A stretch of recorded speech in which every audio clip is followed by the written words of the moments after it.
Income tax notice. మీరు ఆదాయ పన్ను చెల్లించేవారు కాదని అనుకుంటున్నారా? కానీ కొన్ని రకాల లావాదేవీలు ఎక్కువ మొత్తంలో చేస్తే మీ ఆదాయ పన్ను పరిధిలో లేకపోయినా కూడా ఆదాయ పన్ను శాఖ మీపై దృష్టి సారించవచ్చు. ఇలాంటి సందర్భాల్లో నోటీసులు రావడం మాత్రమే కాదు, అవసరమైతే జరిమానాలు, కఠిన శిక్షలు, జైలు వరకు వెళ్లే అవకాశం కూడా ఉంటుంది. అవేంటో చూద్దాం. క్యాష్ లావాదేవీలు. భారతదేశంలో ఒక నిర్దిష్ట ఆదాయ పరిమితి మించి ఉన్న వారికి ట్యాక్స్ తప్పనిసరిగా చెల్లించాలి.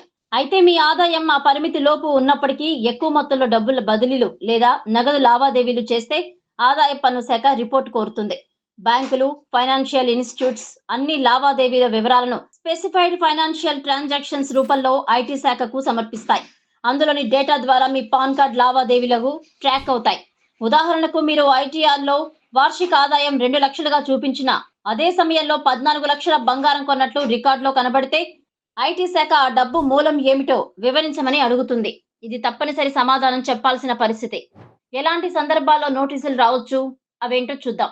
ఒక ఆర్థిక సంవత్సరంలో 50 లక్షలకు మించిన నగదు ఒకటి లేదా అంతకు మించి కరెంట్ అకౌంట్ లో డిపాజిట్ లేదా విత్డ్రా చేయడం, బ్యాంక్ డ్రాఫ్ట్లు, బ్యాంక్ చెక్స్ కోసం 10 లక్షలకు పైగా క్యాష్ చెల్లించడం, ఆర్బీఐ ఇష్యూ చేసే ప్రీపెయిడ్ ఇన్స్ట్రుమెంట్స్ లో 10 లక్షలకు పైగా క్యాష్ పెట్టడం, సేవింగ్స్ అకౌంట్ లో ఒకే ఆర్థిక సంవత్సరంలో 10 లక్షలకు మించి నగదు జమ చేయడం, ఒక ఆర్థిక సంవత్సరంలో 1 లక్షకు మించి క్రెడిట్ కార్డు బిల్లు నగదు రూపంలో చెల్లించడం, క్రెడిట్ కార్డుల బిల్లులు కలిపి 10 లక్షలకు మించి చెల్లించడం, పోస్ట్ ఆఫీస్ టైం డిపాజిట్లలో 10 లక్షలకు పైగా డిపాజిట్ చేయడం.